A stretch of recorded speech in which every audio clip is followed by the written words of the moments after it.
Hi, this is Aru and this is my 1-minute review of Father & Son Debonair. Let's go! So, ito pala yung packaging niya. Sobrang elegant, no? So, ito na. Test na natin yung amoy. Ito na siya.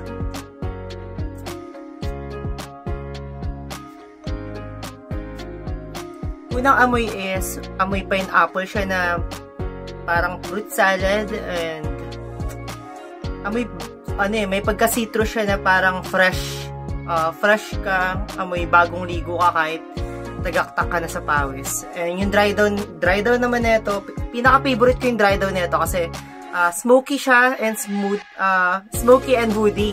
Amoy kahoy na mamahalin. Favorite ka talaga siya, matapang siya, manly siya. Yung sa versatility naman niya at saka sa wear time niya, perfect siya sa pang everyday. And I mean like everyday. Pang gala, pang date night, pang office, pang gym.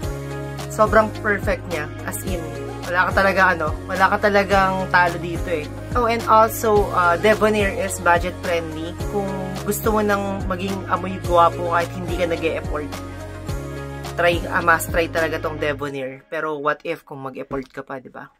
Paldo.